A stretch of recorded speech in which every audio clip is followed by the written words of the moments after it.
Hello everyone, how are you? Hope everyone fine. I am also fine. So let's start today's class. That is growth of other institution. देखिए अभी जो हमारा chapter 9 चल रहा है Indian administration evolution and framework, उसमें हम अभी पढ़ रहे हैं British administration under British government. उसमें हमने कॉन्स्टिट्यूशनल डेवलपमेंट पढ़ लिया and evolution of civil services पढ़ लिया। अब हम पढ़ेंगे कि ब्रिटिश एडमिनिस्ट्रेशन के टाइम में अदर इंस्टीट्यूशन क्या क्या जो है डेवलप्ड हुए, उसको करके देखते हैं क्या कि इसमें देखिए बहुत ज़्यादा नहीं है, बट हम इसमें कुछ फैक्ट्स हैं, कुछ पॉइंट्स हैं। इंस्टीट्यूशन है कब बना, उनके आपको डेट याद करना है, जो कि PYQs में आते हैं। So let's start. First institution that is central secretariat. अब हम बात करेंगे सेंट्रल सेक्रेटरिएट के बारे में। The following point can be noted in this regard. First, in 1843 the Governor General of India separated the Secretariat of the Government of India from that of the Government of Bengal. Accordingly, 4 departments, namely Home, Finance, Military and Foreign, were set up in the Central Secretariat. देखिए हमारे जो governor general of India थे, उन्होंने 1843 में secretariat system को government of Bengal से अलग किया और 4 डिपार्टमेंट जो कि डेवलप्ड हुए थे 1843 में। यहाँ पे दिया गया है home, finance, military and foreign department. फिर उसके बाद इन 1859 the portfolio system was introduced by Lord Canning. अब ये देखिए बहुत ही इंपॉर्टेंट पॉइंट है, MCQ है कि ये पोर्टफोलियो सिस्टम कब इंट्रोड्यूस हुआ था, तो 1859 में बाय लॉर्ड कैनिंग के द्वारा। Consequently, a member of the Governor General's Council was made in charge of one or more department of the Central Secretariat and was authorized to issue order on behalf of the Council. तो इसमें बात याद रखने वाली आपको है कि जो हमारा पोर्टफोलियो सिस्टम 1859 में बाय लॉर्ड कैनिंग के द्वारा इंट्रोड्यूस हुआ था, और कॉन्सिक्वेंटली जो member of governor general council के होते हैं उनको क्या हुआ, एक या दो से ज़्यादा जो भी सेंट्रल सेक्रेटरिएट के डिपार्टमेंट है उसका इंचार्ज बनाया गया। तो आप लोग बस राइट डाउन कर लीजिए कि पोर्टफोलियो सिस्टम इंट्रोड्यूस हुआ था 1859 में, मीन्स 1859 में बाय लॉर्ड कैनिंग के द्वारा। ये पूछा गया है, PYQs है, तो इसको आप स्टार मार्क में लिखिएगा, स्टार MCQ में। Next, in 1905 the tenure system of secretariat staffing was introduced by Lord Curzon. देखिए यहाँ पे अब सब फैक्ट्स है, यहाँ पे बहुत ज़्यादा डीप में नहीं है, बट फैक्चुअल चीज़ें ज़्यादा है यहाँ पे। देखिए 1859 में पोर्टफोलियो सिस्टम, 1905 में टेन्योर सिस्टम किसके द्वारा हुआ था, लॉर्ड कर्जन के द्वारा, और पोर्टफोलियो सिस्टम लॉर्ड कैनिंग के द्वारा। इन 1905 the railway board was setup by the resolution of the government of India. 1905 में रेलवे बोर्ड सेटअप किया गया था। 1905 में टेन्योर सिस्टम। तो ये सब चीज़ें देखिए डेटाज है, सब आपको याद करना पड़ेगा। Consequently the central of railway was transfer to it from the public work department. अपना जो रेलवे बोर्ड था वो अपना पब्लिक वर्क डिपार्टमेंट से क्या हुआ, सेपरेट हो गया और अलग से रेलवे बोर्ड बना 1905 में। In 1947 the department of the government of India were renamed as ministries. In all there were 18 such ministries in the central secretariat at that time. अब देखिए पहले जो हुआ करते थे डिपार्टमेंट के नाम से हुआ करते थे, department of government of India हुआ करते थे, बट 1947 में फिर वो क्या हुआ, उनको रीनेम कर दिया गया मिनिस्ट्रीज। अब क्या हुआ, मिनिस्ट्रीज हुआ, देन उसका सब डिवीजन डिपार्टमेंट है इस समय प्रेजेंट सिनेरियो में। नाउ नेक्स्ट हमारा स्टेट एडमिनिस्ट्रेशन डेवलप्ड हुआ। अभी तो हमने सेंट्रल सेक्रेटरिएट पढ़ा, जो कि मतलब सेंट्रल लेवल के सारे मिनिस्ट्रीज वगैरह डिपार्टमेंट्स के बारे में बात हुआ, कौन कहाँ, जैसे पोर्टफोलियो सिस्टम आपका हुआ 1859 में बाय लॉर्ड कैनिंग के द्वारा।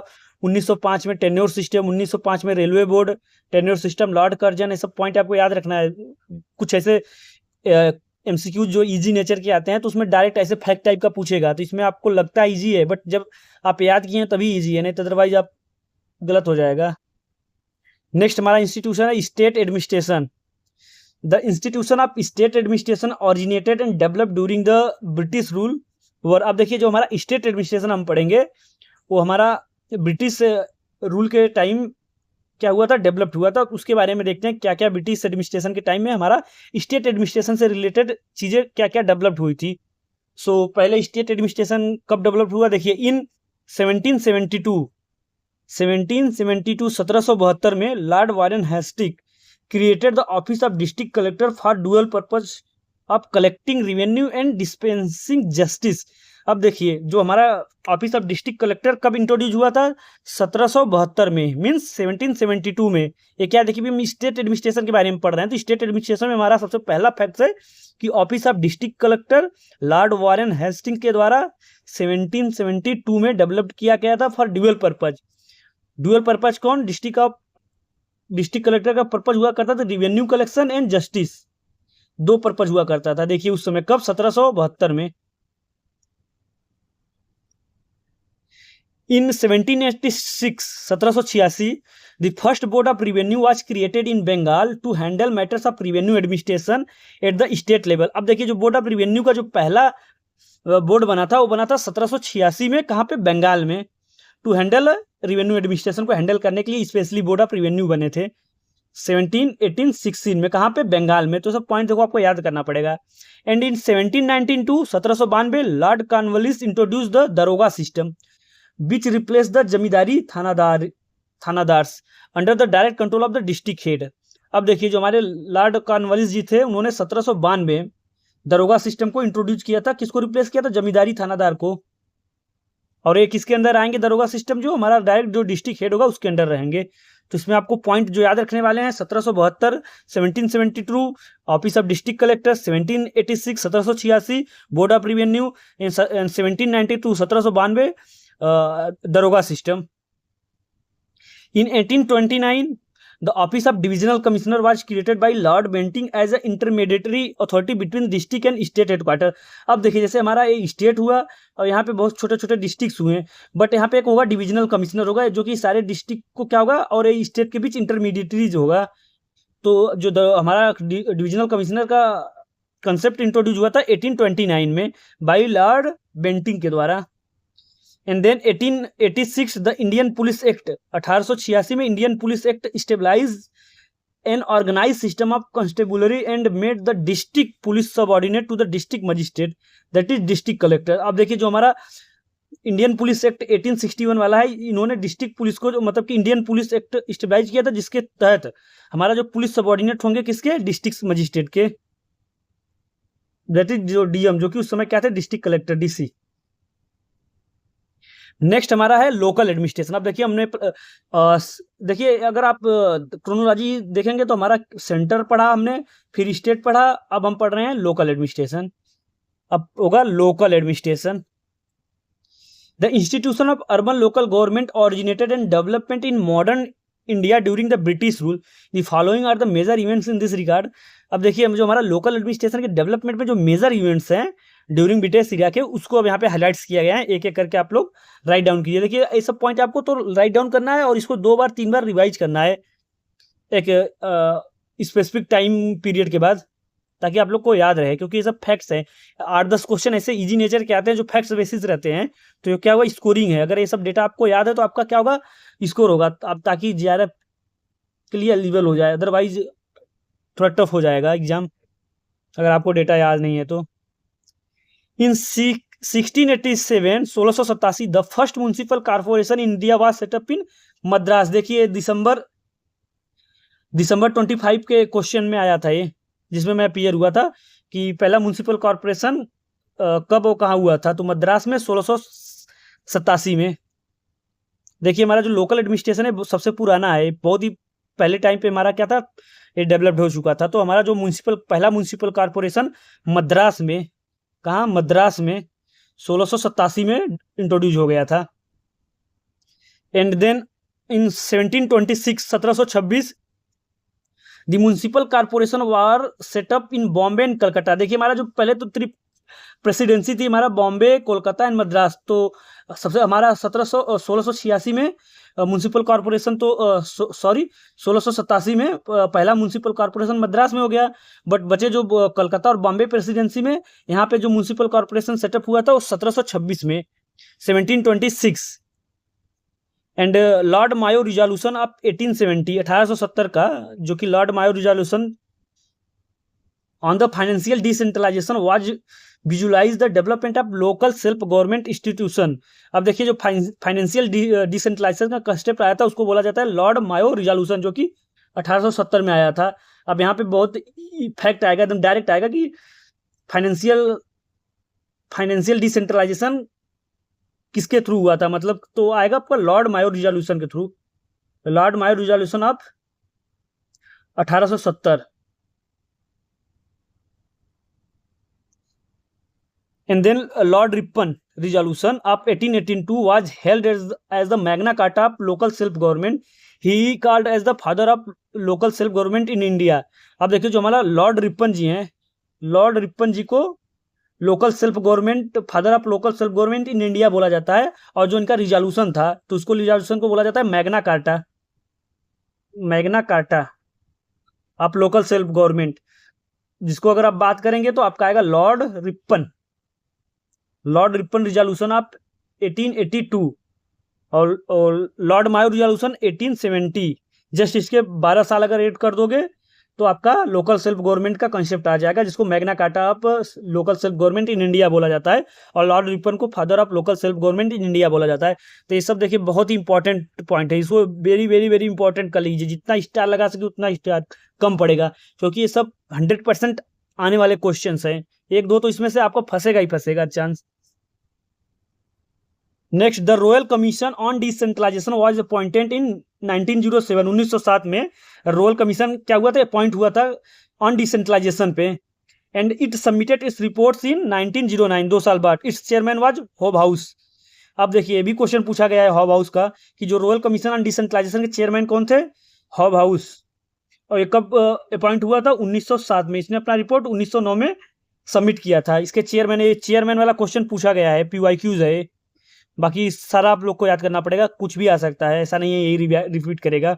हो सकता है रॉयल कमीशन किस पे अपॉइंट हुआ था, तो ऑन डिसेंट्रलाइजेशन पे कब अपॉइंट हुआ था, 1907 में। कब रिपोर्ट सबमिट किया था, 1909 में। Chairman Hobhouse. तो इतने इसमें MCQ जितने डेटाज हैं। Under the dyarchical scheme introduce in provinces by the government of India Act 1919, local self government became transferred subject under the charge of responsible Indian ministers. अब देखिए जो हमारा डायरेक्टियल system जो इंट्रोड्यूस हुआ था प्रोविंसेस में, वो हुआ था गवर्नमेंट ऑफ इंडिया एक्ट 1919 के थ्रू। और उसमें क्या हुआ, जो हमारा लोकल सेल्फ गवर्नमेंट हुआ, हमारा ट्रांसफर सब्जेक्ट हुआ under responsible of Indian minister के। And in 1924 the Cantonment Act was passed by the central legislature.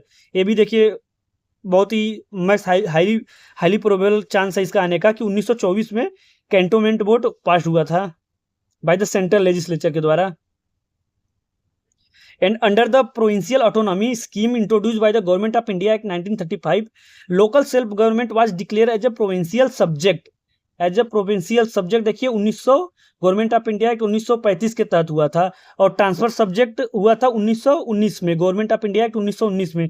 तो आप ये सब क्रोनोलॉजी याद कीजिए। देखिए यहाँ पे देखिए, under the dyarchical scheme introduce in provinces, जब गवर्नमेंट ऑफ इंडिया एक्ट 1919 के तहत जो हमारा डायरेक्टी सिस्टम इंट्रोड्यूस हुआ था प्रोविंसेस में, और उसके तहत हमारा जो लोकल सेल्फ गवर्नमेंट था वो ट्रांसफर सब्जेक्ट था under the charge of responsible Indian minister. देखिए प्रोविंशियल सब्जेक्ट ट्रांसफर सब्जेक्ट था, और हुआ हमारा गवर्नमेंट ऑफ इंडिया एक्ट 1935 के थ्रू हमारा local self government declare a provincial subject. Okay, now see financial administration. अब देखिए जो हमारा अदर इंस्टीट्यूशन डेवलप्ड हुए थे ब्रिटिश इंडिया में, तो हमने पढ़ लिया पहला central secretariat, then state administration, then local administration, and now we will read about financial administration. The following point can be noted in this regard. So first point is, in 1753 the Indian Audit and Account Department was created. देखिए जो Indian audit and account department हुआ था वो 1735 में create हुआ था। And in 1860 the system of budget was introduce. 1860 में budget system introduce हुआ था। In 1870 financial administration was decentralize by Lord Mayo resolution. 1870 में फाइनेंशियल डिसेंट्रलाइजेशन है। Consequently provincial government were made responsible for the management of local finance. Provincial government हुआ। And in 1921 railway budget was separated from the general budget on the recommendation of Acworth committee. देखिए यहाँ पे आप लोग mark कीजिएगा, 1921 नहीं, यहाँ पे होगा 1924। 1924 में जो सेपरेशन कन्वेंशन आया था उसके थ्रू हमारा रेलवे बजट सेपरेट हुआ था, जो कि एकवर्थ कमिटी रिपोर्ट, एकवर्थ कमिटी का डेट है। एकवर्थ कमिटी रिपोर्ट अपना 1920 में अपॉइंट हुआ था, इसके रिकमेंडेशन पे हमारा रेलवे बजट सेपरेट हुआ था जनरल बजट से, वो भी 1924 में। हमने बजट वाले सेशन में इसको पढ़ाया अच्छे से। यहाँ पे देखिए थोड़ा सा लिखने का तरीका बोल सकते हो, तो मिसप्रिंट बोल सकते हो, कुछ भी बोल सकते हो। तो एकवर्थ कमेटी रिपोर्ट 1921 में जो कि आई थी, बट जो अलग हुआ था 1924 में हुआ था, तो कंफ्यूज मत होइएगा। इन 1921 public account committees was created at the central. अब ये भी देखिए एमसीक्यू पूछा गया, पब्लिक अकाउंट कमेटी पीएसी जिसको बोला जाता है, तो 1921 में सेंट्रल लेवल पे क्या हुआ था, क्रिएट किया गया था। इन 1935 the reserve bank of India was established bye an act of central legislation. RBI का क्रिएशन हुआ था 1935 में बाई सेंट्रल लेजिस्लेचर के द्वारा। तो ये सब देखिए फैक्ट्स आपको याद करने हैं फाइनेंशियल एडमिनिस्ट्रेशन में। फाइनेंशियल एडमिनिस्ट्रेशन में आपको याद करना है कि 1753 में हमारा Indian audit and account department create हुआ था, 1860 में बजट का इंट्रोड्यूस हुआ था, 1870 फाइनेंशियल डिसेंट्रलाइजेशन पे है, जिसमें कि हमारा लॉर्ड मायो रिजोल्यूशन भी इसको बोला जाता है। एंड 1924 में रेलवे बजट सेपरेट हुआ था जनरल बजट से by Acworth committee report of 1921। And 1921 में हमारा पब्लिक अकाउंट कमेटी पीएससी जिसको बोला जाता है वो क्रिएट किया गया था। इन 1935 में आरबीआई हमारा क्रिएट किया गया था बाई सेंट्रल लेजिस्लेचर के द्वारा। इतना पॉइंट आपको याद करना पड़ेगा फाइनेंशियल एडमिनिस्ट्रेशन में। Now we will read about post independence change. अब मतलब कि इंडिपेंडेंस के बाद क्या क्या चेंजेस हुए। अब ये तो हमने ड्यूरिंग ब्रिटिश इरा पढ़ा, ड्यूरिंग ब्रिटिश गवर्नमेंट पढ़ा, ड्यूरिंग ब्रिटिश एडमिनिस्ट्रेशन पढ़ा, but after the 1947 what are the changes we have to see that, उसको अब हम पढ़ेंगे कि मतलब कि पोस्ट इंडिपेंडेंस के बाद क्या क्या चेंजेस हुए, क्या क्या बदलाव हुए, क्या क्या रिजोल्यूशन है, कौन कौन से इंस्टीट्यूशन डिपार्टमेंट रीनेम्ड हुए, तो उसको अब हम देखेंगे। अब देखिए हम पढ़ेंगे post independence changes means that after independence जो इंडियन एडमिनिस्ट्रेशन की लेट डाउन फाउंडेशन रखी गई थी, वो रखी गई थी कॉन्स्टिट्यूशन ऑफ इंडिया के अकॉर्डिंग, जो प्रोवाइड करता है एक डेमोक्रेटिक एंड वेलफेयर स्टेट का थ्रू। तो इसके क्या various element of changes in Indian administration after independence are. अब हम देखेंगे जो हमारे इंडियन एडमिनिस्ट्रेशन में वेरियस चेंजेस हुए as per the constitution of India, जो कि हमारा क्या करता है provide democratic and welfare state. उसके क्या क्या पॉइंट्स है उसको देखते हैं। अब हम देखते हैं क्या क्या हमारे एलिमेंट्स जो कि इंडियन एडमिनिस्ट्रेशन के चेंजेस हुए हैं आफ्टर इंडिपेंडेंस। तो पहला पॉइंट हमारा है कि जो हमारा पार्लियामेंट्री सिस्टम का क्या हुआ, इंट्रोडक्शन हुआ। Introduction of the parliamentary system at both, मतलब state and centre at state level, but in which जो हमारा एग्जीक्यूटिव होगा held responsible to the legislature को होगा। मतलब कि पार्लियामेंट्री सिस्टम तो हमारा इंट्रोडक्शन हो गया, बट हमारे जो एग्जीक्यूटिव होंगे, एग्जीक्यूटिव मतलब कि जो फर्स्ट लाइन के होंगे, जो मतलब कि एग्जीक्यूशन के लिए रिस्पॉन्सिबल होंगे, वो उनका सारा काम अपने सारे काम के लिए मतलब जवाबदेही होगा किसको, पार्लियामेंट को जवाबदेही होंगे कि वो क्या काम कर रहे हैं, क्या मिसयूज कर रहे हैं, वो सारा अपना रिपोर्ट किसको, पार्लियामेंट को देंगे। एंड नेक्स्ट हमारा है कि introduction of federal political system. Federal political system का मतलब होता है कि division of power. Division of power means मतलब स्टेट और सेंटर के बीच हमारा क्या होगा, पावर ऑफ डिवीजन होगा, मतलब दोनों का अलग अलग जुरिडिक्शन होगा, एरिया ऑफ रिस्पॉन्सिबिलिटी होगा, पावर्स होंगे, बट इन बीच जो हमारा सेंटर होगा मोर पावर होगा। तो ये हमारा क्या होता है, federal system. And third point है upholding the supremacy of political executive over civil servant and subordinate of the civil servants to political executive. अब देखिए हमारा क्या होगा, जो हमारे पॉलिटिकल एग्जीक्यूटिव का क्या होगा, सुपरमेसी होगी, जो हमारे सिविल सर्वेंट होंगे वो सबऑर्डिनेट होंगे किसके, जो पॉलिटिकल एग्जीक्यूटिव होंगे उनके। नेक्स्ट है growth in the number of welfare and development departs eight the both level of polity. अब देखिए जो डेवलपमेंट डिपार्टमेंट्स वगैरह वेलफेयर स्कीम्स हैं, क्या हुआ, उनको बहुत ज़्यादा नेचर में डेवलप्ड हुए, बहुत ज़्यादा मतलब नंबर में डेवलप्ड हुए। नेक्स्ट है creation of new civil services both all India, that is IFS and central services as well as public services commission at the both levels. अब देखिए जो हमारा ऑल इंडिया फॉरेन सर्विसेज का क्या हुआ, क्रिएशन हुआ IFS का, कहाँ पे, मतलब स्टेट और अपना जो IFS हुआ Indian foreign services and central services, other कोई जो सेंट्रल सर्विसेज है वो हमारे क्या हुए, इंट्रोडक्शन हुआ। And change in the role of civil servant हुआ now made agent of change in the process of socio economic development.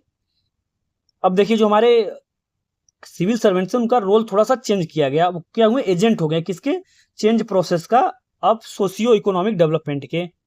Infusing development and welfare aspect in administration due to adoption of planning at all levels, national, state and district level.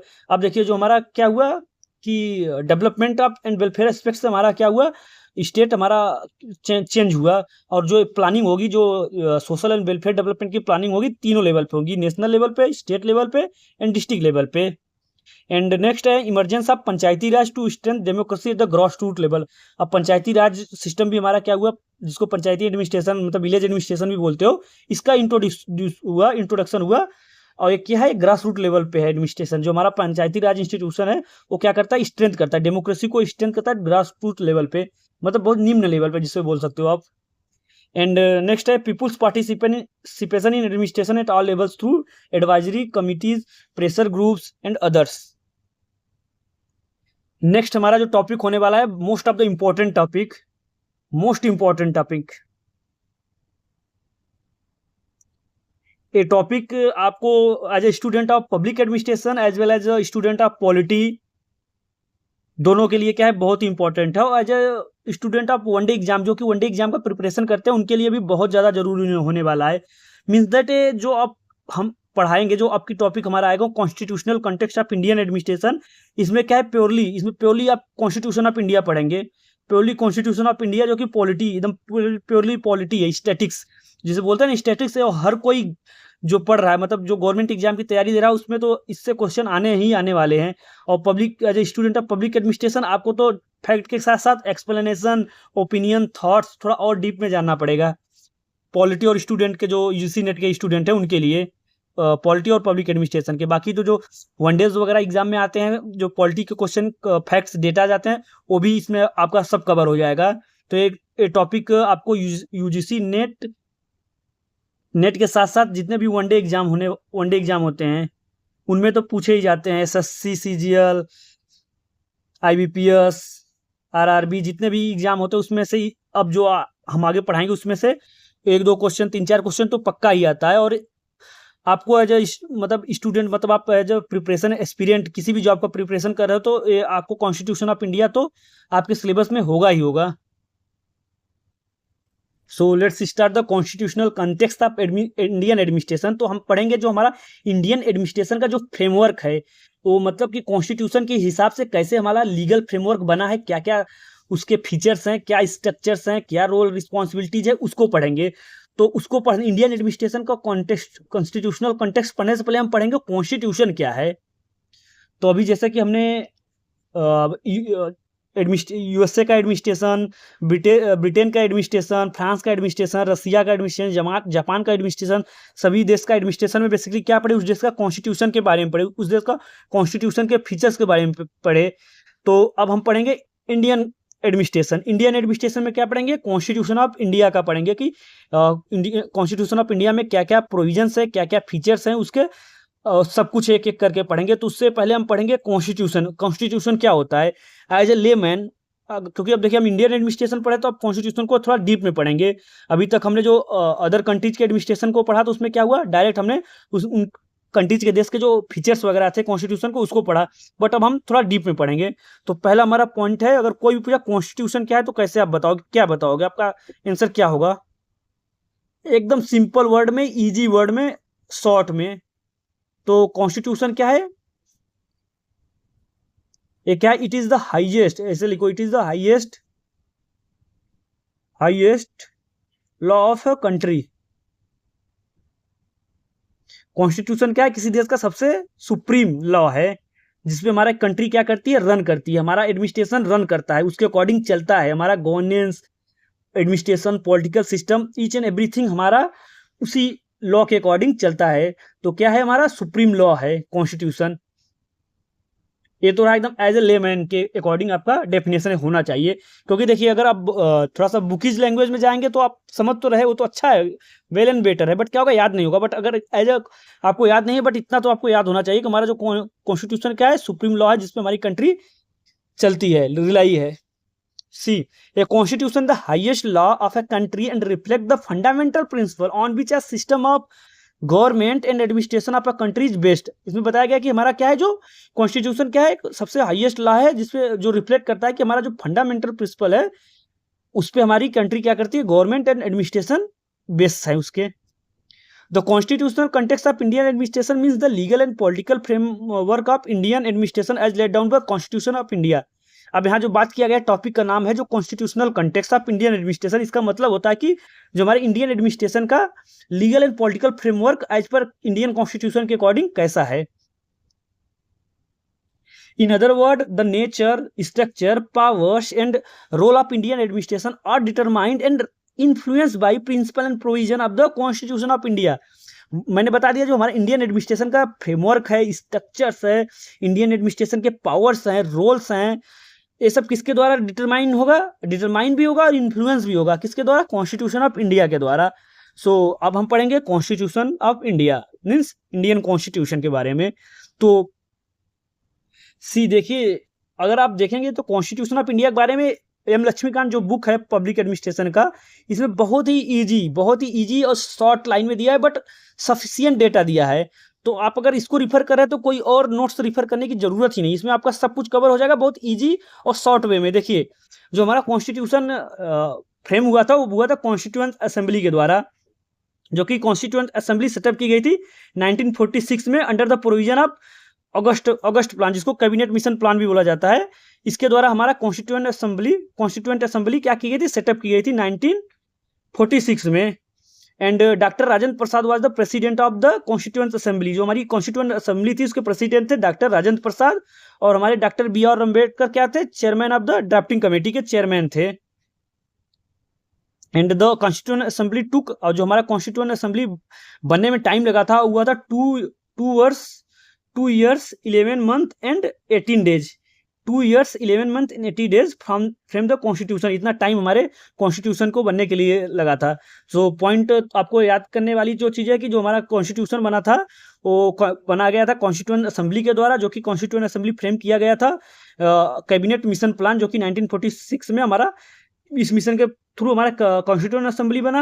और constituent assembly के जो president थे doctor Rajendra Prasad थे, और जो drafting committee थी constituent को frame करने के लिए ड्राफ्टिंग कमेटी बनाई गई थी, इसके 7 मेंबर थे, जिसके चेयरमैन थे BR अम्बेडकर जी थे। और इसको कॉन्स्टिट्यूशन को ड्राफ्ट करने के लिए जो वर्ष मतलब टाइम लगा था वो लगा था 2 वर्ष 11 माह 18 दिन, means 2 years 11 month 18 days time required to frame the Constitution of India. And the Constitution of India was finally adopted on 26 November 1949. अब देखिए, जो हमारा इंडियन कॉन्स्टिट्यूशन फाइनली अडॉप्ट किया गया था वो क्या किया गया था 26 नवंबर 1949 में, बट इन्फोर्स मतलब लागू कब से हुआ था, 26 जनवरी 1950 से। It came into force on 26 January 1950। On this day India became Republic. इसी दिन को हम क्या मनाते हैं, रिपब्लिक डे मनाते हैं। कब, 26 जनवरी 1950 को रिपब्लिकन डे ऑफ इंडिया। इसी दिन हमारा क्या हुआ था, कॉन्स्टिट्यूशन फोर्स में आया था, मतलब लागू हुआ था। बट एडॉप्ट कब किए थे हम लोग, 26 नवंबर को 1949 में। ठीक, तो आपको जो कुछ पॉइंट है तो बहुत बेसिक्स चीज़ें हैं, आपको पता होना चाहिए, तो बचपन में पढ़ाया गया है ये सब चीज़ें। And the Indian constitution is the lengthiest and most detail written constitution in the world. अब बात किया जाए, देखिए बहुत इंपॉर्टेंट फीचर्स बताया गया। अगर हम रिटन कॉन्स्टिट्यूशन में अगर बात करें तो जो हमारा रिटन कॉन्स्टिट्यूशन, जितने भी कंट्रीज के रिटन कॉन्स्टिट्यूशन है, अगर उनमें हम बात करें तो जो हमारा इंडियन कॉन्स्टिट्यूशन है क्या सबसे लेंथीएस्ट मतलब बल्कि है, और सबसे क्या है मोस्ट डिटेल्ड फॉर्म में है, बहुत ही ज़्यादा डीप और डिटेल्स में है। तभी बहुत ज़्यादा डीप में तो वहाँ क्या है, पेजेस बहुत ज़्यादा हैं, बहुत चीज़ें लिखे गए हैं, एक्सप्लेनेशन बहुत चीज़ें है, तो इसीलिए क्या है लेंथीएस्ट है। Originally it had 22 parts, 395 articles and 8 schedules. अब जब फर्स्ट टाइम हमारा जो इंडियन कॉन्स्टिट्यूशन बना था तो उसमें जो पार्ट थे उसके पार्ट्स कितने पार्ट्स थे, 22 पार्ट थे। एंड आर्टिकल्स थे 395 एंड शेड्यूल्स थे 8 शेड्यूल्स थे। ये ओरिजिनल की हम बात करें, ओरिजिनल जब बनकर तैयार हुआ था। बट हम बात करें प्रेजेंटली कितने हैं, तो प्रेजेंटली है 22 पार्ट्स, 2 पार्ट्स बढ़ गए। And about 450 article, 450 and 12 schedules. ये आपको याद रखना पड़ेगा। सब देखिए क्या है, स्टैटिक्स हैं, आपको डेटा याद करना पड़ेगा कि हमारा जो कॉन्स्टिट्यूशन ओरिजिनली बना था उस समय हमारे 22 पार्ट था एंड 395 आर्टिकल्स थे, 8 शेड्यूल थे। बट प्रेजेंटली बात करें तो 24 parts, 450 approx articles and 12 schedules हैं। तो 12 शेड्यूल्स, आर्टिकल्स, पार्ट्स सब बहुत ज़्यादा पूछे जाते हैं। इसको अभी एक एक करके सब कुछ कवर होगा आपको, don't worry. Now the preamble of the constitution declares India a sovereign, socialist, secular and democratic Republic. अब देखिए जो हमारा बेसिकली क्या है, constitution of India basically statement है, डॉक्यूमेंट है जो कि बुक फॉर्म में है। तो उसमें बहुत सारे पेजेस हैं। तो पेज का जो पहला हमारा प्रीएम्बल है, प्रस्तावना है, वो प्रस्तावना में हमें क्या डिफाइन करता है। वो प्रस्तावना जो प्रीएम्बल्स ऑफ कॉन्स्टिट्यूशन है, बेसिकली प्रस्तावना जो पहले पेज पे होता है वो हमारा डिफाइन करता है कि जो हमारा इंडिया क्या है, एक सॉवरजिन है, सोशलिस्ट है and secular and democratic Republic है। तो ये जो हमारा जो प्रीएम्बल्स होता है, बेसिकली प्रीएम्बल्स होता है एक इंट्रोडक्टरी स्टेटमेंट होता है, एक इंट्रोडक्टरी स्टेटमेंट होता है कि जो कि act as guiding light and soul, और इसी में सब कुछ हमारा लिखा है पूरे कॉन्स्टिट्यूशन के, मतलब एक स्टेटमेंट के तौर पे कि हमारा जो इंडिया होता है क्या है, सॉवरजिन है। तो सॉवरजिन का मतलब होता है, देखिए सॉवरजिन का मतलब होता है कि सुप्रीम एंड इंडिपेंडेंट पावर है, सुप्रीम एंड इंडिपेंडेंट पावर है, मतलब कि इंडिया को कोई एक्सटर्नल पावर इन्फ्लुएंस नहीं कर सकता। इंडिया अपना खुद में अपना सुप्रीम पावर है, अपने अकॉर्डिंग अपना रूल फ्रेम करेगा, उसको इम्प्लीमेंट करेगा, कोई एक्सटर्नल पावर उसको क्या करेगा, इन्फ्लुएंस नहीं करेगा। एंड सोशलिस्ट का मतलब होता है socialist, commitment of social and economic equality. हमारा जो इंडिया है वो क्या करता है, कमिटमेंट किया है कि हमारा जो इंडिया है क्या है, सोशल एंड इकोनॉमिक इक्वलिटी है। यहाँ पे सोशल में और इकोनॉमी में क्या है, इक्वलिटी है, that's why it is socialist country. अब सोशलिस्ट का आपको मतलब तो बता दिया, इसका मतलब होता है कि जो सोशल एंड इकोनॉमिक इक्वलिटी है, तो इसका मतलब जो एम ऑफ इंडिया है, aim of India to end the poverty, end the poverty, end the inequalities, इस सबको क्या करेगा, इंड करेगा। एंड अपॉर्चुनिटीज क्या करेगा, अपॉर्चुनिटी सबको ओपन करेगा थ्रू मिक्स इकोनॉमी के थ्रू, तो इसको बोला जाता है सोशलिस्ट। एंड आएगा देन है हमारा सेकुलर। सेकुलर का मतलब होता है कि neutrality and equality of all religion, secular है जिसको बोलते हैं ना सेकुलर कंट्री। सेकुलर मतलब कि यहाँ पे जो भी रिलीजन है, जो भी धर्म है, सभी धर्मों के लिए हमारा इंडिया क्या है, न्यूट्रल है। ऐसा नहीं है कि धर्म पक्ष, उसको नहीं बोलते धर्म का, किसी एक विशेष धर्म का पक्षपात होता है, तो ऐसा नहीं है। हमारे इंडिया में सभी धर्मों का क्या है, सम्मान है, रिस्पेक्ट है। इसको इसलिए बोला जाता है secular country. In India equality of all religion, the state has no official religion, every citizen has the right to practise and preach any religion freely, it's define the secularity of the India. And last one is a democratic republic. Democratic republic का मतलब है कि rule by people. यहाँ पे rule by people होता है, मतलब कि हर एक चीज क्या है, सुप्रीम पावर जो है वो किसके पास है, सिटीजन के पावर है। Supremacy lie with the citizen, इसको बोला जाता है democratic. And apart from sovereign, socialist, secular, democratic, it highlights the justice, liberty, equality, fraternity as objective of the constitution। इसके बाद भी जो हमारा प्रीएम्बल डिफाइन करता है कि हमारा इंडिया क्या है, जस्टिस को हाईलाइट करता है, मतलब कि social justice, everyone equal before the law, and liberty, सबकी लिबर्टी क्या है कि रिस्पेक्ट होती है, एंड इक्वलिटी, सभी लोग क्या है, इक्वल है, सभी लोगों के लिए इक्वल अपॉर्चुनिटी है, मतलब कि सभी लोग क्या है, इक्वल नज़र से देखे जाते हैं गवर्नमेंट के नज़र में। And fraternity as objective of the constitution, हमारा क्या है, कॉन्स्टिट्यूशन क्या ऑब्जेक्टिव है। And the word socialist, secular were added to the preamble by the 42nd constitutional amendment of 1976। अब देखिए जो याद रखने वाली बात है यहाँ पे है कि जो सोशलिस्ट टर्म जो हमारा यहाँ पे प्रीएम्बल में जो डिफाइन किया है, सोशलिस्ट एंड सेकुलर, ये हमारा जो प्रीएम्बल में ऐड किया गया, बाद में ऐड किया गया था, जो कि constitutional amendment 42nd constitutional amendment act of 1976 के तहत ऐड किया गया था। The various aspect of the constitutional context of Indian administration are explain below under the following heads. अब देखिए जो हमारे इंडियन एडमिनिस्ट्रेशन के कुछ फीचर्स है जो कि कॉन्स्टिट्यूशन ऑफ इंडिया के अकॉर्डिंग क्या है, शेप किए गए हैं, तो उसको कुछ हेड्स में यहाँ बताया गया है, उसको देखिए। तो क्या है, पहला फंडामेंटल राइट है जिसको आप एफआर बोलते हैं, directive principle of state policy DPSP है, एफडी है जिसको फंडामेंटल ड्यूटीज बोलते हैं, देन फेडरल सिस्टम है, सेंट्रल स्टेट लेजिस्लेटिव रिलेशन है, then central state administrative relation है, सेंट्रल स्टेट फाइनेंशियल रिलेशन के बारे में हम पढ़ेंगे, देन पार्लियामेंट्री सिस्टम पढ़ेंगे, फिर कॉन्स्टिट्यूशन एट अ ग्लांस देखेंगे, then schedules of the constitution देखेंगे। अब देखिए यहाँ पे कुछ पॉइंट्स बताए गए हैं कि हम जो Indian administration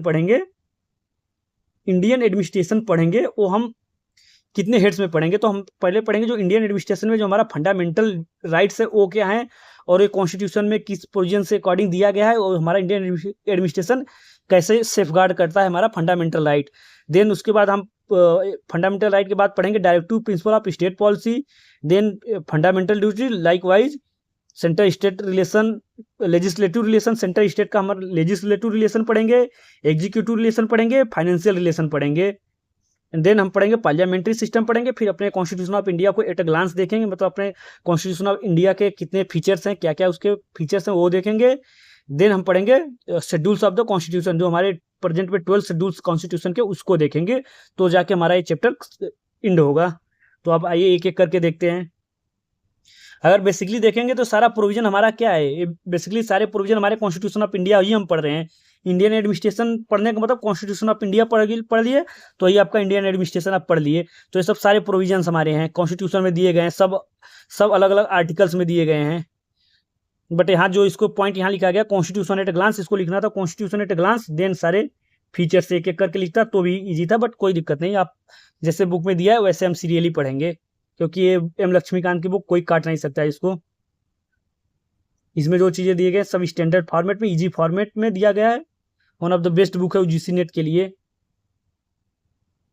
now will see about fundamental right, जिसको बोला जाता है एफआर, बहुत इंपॉर्टेंट है, इसको जानना each and every citizen of India की क्या है रिस्पॉन्सिबिलिटी होनी चाहिए, मीन मस्ट जानना चाहिए। अगर आप इंडियन सिटीजन हो तो आपको अपना फंडामेंटल राइट्स पता होना चाहिए कि आपके क्या क्या राइट्स है, क्योंकि ये राइट्स ही आपको क्या करेंगे, प्रोटेक्ट करेंगे। और प्रेजेंट सिनेरियो में तो आपको बहुत ही ज़्यादा इसके बारे में अवेयर होना चाहिए कि आपके क्या क्या फंडामेंटल राइट्स है, आपके फंडामेंटल राइट्स को कौन प्रोटेक्ट करता है। अगर आपका फंडामेंटल राइट्स वायलेट होते हैं तो आप उसका इशू कहाँ पे रेज कर सकते हो। तो पहले ये सब जानने से पहले आप जानते हैं फंडामेंटल राइट्स होता क्या है। तो जो हमारा इंडियन कॉन्स्टिट्यूशन है, कॉन्स्टिट्यूशन ऑफ इंडिया है, उसके पार्ट थ्री में हमारा क्या है, आर्टिकल 12 से लेके 35, 12 से लेके 35 तक है, जो कि हमारे क्या है बताते हैं, वो सब फंडामेंटल राइट्स बताते हैं। फंडामेंटल राइट्स बेसिकली हमारे कॉन्स्टिट्यूशन के पार्ट 3 आर्टिकल 12 टू 35 में फंडामेंटल राइट हमारे क्या है लिखे गए हैं। और बेसिकली जो इसका सोर्स लिया गया है, फंडामेंटल राइट का सोर्स है, वो है constitution of USA. Constitution of USA का जो बिल ऑफ राइट्स है, बिल ऑफ राइट है, वहाँ से इंस्पिरेशन लिया गया था। जो हमारे फ्रेमर्स थे, जो फंडामेंटल राइट्स को लिखा पार्ट 3 में, आर्टिकल 12 से 35 तक लिखा, तो उन्होंने जो इसका इंस्पिरेशन लिया वो लिया यूएसए का, कॉन्स्टिट्यूशन ऑफ यूएसए का जो बिल ऑफ राइट था उससे लिया गया है। And the constitution guarantee the fundamental right to the Indian citizen, point to be remember. देखिए क्या ये फॉरेनर के लिए लागू है एफआर? नहीं, ओनली इंडियन सिटीजन के लिए लागू है। सो इसका मतलब this implies two things. Firstly, parliament can repeal or curtail this right only by amending the constitution according with the procedure mention in the constitution itself, article 368। अब देखिए जो हमारा बात यहाँ पे है कि जो कॉन्स्टिट्यूशन गारंटी करेगा fundamental rights to Indian citizen का, तो इंडियन सिटीजन का करेगा, तो इसमें आपको दो चीज़ें ध्यान रखनी होगी। अगर इंडियन सिटीजन का कर रहा है तो जो हमारा पार्लियामेंट होगा वो क्या करेगा, हमारा जो फंडामेंटल राइट को क्या कर सकता है, कर्टेल कर सकता है, रिपील कर सकता है, कर्टेल कर सकता है, बट इजीली नहीं कर सकता। उसको क्या करेगा, कॉन्स्टिट्यूशन को चेंज करना पड़ेगा, कॉन्स्टिट्यूशन को अमेंड करना पड़ेगा। और कॉन्स्टिट्यूशन को अमेंड करने का प्रोसीजर आर्टिकल 368 में लिखा गया है इटसेल्फ। मतलब देखो कॉन्स्टिट्यूशन में सब कुछ लिखा है, बट कॉन्स्टिट्यूशन को अमेंड करने का प्रोसीजर खुद कॉन्स्टिट्यूशन में लिखा गया है। उसका प्रोसीजर आर्टिकल 368 में दिया गया है। बहुत ही इंपॉर्टेंट एमसीक्यू है कि कॉन्स्टिट्यूशन को चेंज करने के जो अमेंडमेंट्स प्रोसीजर किस आर्टिकल में दिया गया है, तो you have to remember this article, that is article 368। And secondly, अब पार्लियामेंट ऑफ इंडिया मतलब क्या कर सकती है, फंडामेंटल राइट को कर्टेल रिपील कर सकती है as per the provision given in constitution 368। And अब इसके बाद जो हमारा कॉन्स्टिट्यूशन मतलब फंडामेंटल राइट का प्रोटेक्ट कौन करेगा, अब उसको करेगा हमारा सुप्रीम कोर्ट ऑफ इंडिया। क्या करेगा, प्रोटेक्ट करेगा, इन्फोर्स करेगा किसको, फंडामेंटल राइट ऑफ सिटीजन को। जो हमारे सारे फंडामेंटल राइट हैं वो क्या है, जस्टिसेबल है। Through this right are justiciable, they are not absolute, hence government can impose reasonable restriction. अब देखिए जो हमारे फंडामेंटल राइट्स है ये क्या है, जस्टिसेबल है, बट क्या है, इन पे रीजनेबल रिस्ट्रिक्शन हमारा गवर्नमेंट लगा सकता है। और रीजनेबल रिस्ट्रिक्शन है कि नहीं है, रीजनेबल है, इसको कौन डिसाइड करेगा, हमारा सुप्रीम कोर्ट ऑफ इंडिया करेगा। और कोई भी रूल रेगुलेशन बनाया जाएगा एग्जीक्यूटिव या पार्लियामेंट के द्वारा, वो हमारे फंडामेंटल राइट को अगर वायलेट करेगा तो कॉन्स्टिट्यूशन उस रूल रेगुलेशन को क्या करेगा, नल एंड वाइड कर देगा।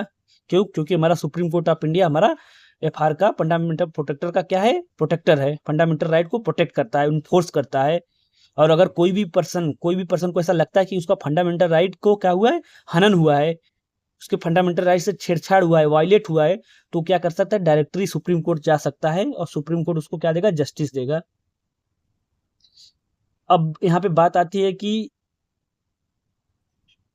फंडामेंटल राइट हमारा क्या क्या प्रोटेक्ट करता है। So see this right protects liberties freedom of the citizen again encroachment by the state. अब स्टेट कौन है? According to Article 12 of the Constitution, the word state includes the government, Parliament of India, and the governments and legislature of the state, and all local or other authorities within the territory of India are under the control of the government of India. ये सब क्या है? State है। ये क्या कर सकते हैं? सिटीजन को इंक्रोचमेंट कर सकते हैं। तो स्टेट कौन कौन से होते हैं? स्टेट में आएगा आपका गवर्नमेंट आएगा, पार्लियामेंट आएगा, अदर इंस्टीट्यूशन आएगा जो कि टेरिटोरी, इंडिया के टेरिटोरी में कंट्रोल हो गवर्नमेंट ऑफ इंडिया के द्वारा। ये सब सारे अगर जो भी इंस्टीट्यूशन है, जो भी गवर्नमेंट है, अगर किसी भी सिटीजन गवर्नमेंट इंडियन सिटीजन के फंडामेंटल राइट को वायलेशन कर रहे हैं या कुछ भी कर रहे हैं, दिक्कत इशू कर रहे हैं, तो हमारा क्या करेगा? कॉन्स्टिट्यूशन प्रोटेक्ट करेगा, सुप्रीम कोर्ट प्रोटेक्ट करेगा as per FR given in the constitution. Now the court can declare the law of legislature and order of executive as unconstitutional and illegal if they violate any of the fundamental rights. Article 13 बताता है। Now the fundamental rights are meant for promoting the ideal of political democracy and to prevent establishment of an authoritarian rules in the country. अब देखिए जो हमारा fundamental right है क्या करते हैं? प्रमोट करते हैं पॉलिटिकल डेमोक्रेसी को, क्या करते हैं? प्रमोट करते हैं। स्टेबलाइज क्या करते हैं? अथॉरिटेरियन रूल कंट्री में स्टेबलाइज करते हैं। See originally the constitution provided 7 fundamental. जब हमारा कॉन्स्टिट्यूशन बना था ओरिजिनल में, प्रेजेंट टाइम में, उस समय मतलब ओरिजिनली टाइम में कितने थे? 7 फंडामेंटल राइट थे, बट प्रेजेंटली क्या है? 6 हैं। तो एक कहाँ माइनस हुआ? एक माइनस हुआ हमारा right to property. Right to property क्या हुआ? हटा दिया गया इसको फंडामेंटल राइट से। और राइट टू प्रॉपर्टी जो फंडामेंटल राइट हमारा हटा, वो हटा हमारा 44th कॉन्स्टिट्यूशनल अमेंडमेंट ऑफ 1978 से। So at present there are only 6 fundamental right. अब ये 6 फंडामेंटल राइट कौन कौन से हैं, इनके क्या प्रोविजंस है, किस आर्टिकल में मेंशन है, उसको हम देखते हैं, क्योंकि बहुत ही इंपॉर्टेंट नेचर के सब हैं। सब अब जितना स्टार मार्क लगा सको लगा लो। सी हमारा पहला फंडामेंटल राइट्स कौन सा है? फंडामेंटल हमारा राइट्स है राइट टू इक्वलिटी, जो कि हमारा आर्टिकल 14 से लेके 18 के बीच क्या है। इसको बोला जाता है फंडामेंटल राइट, जो कि राइट टू इक्वलिटी है, जो कि आर्टिकल 14 से 18 के बीच है। अब 14 से 18 के बीच कितने राइट टू इक्वलिटी के प्रोविजन से क्लॉज हैं, उसको देखते हैं।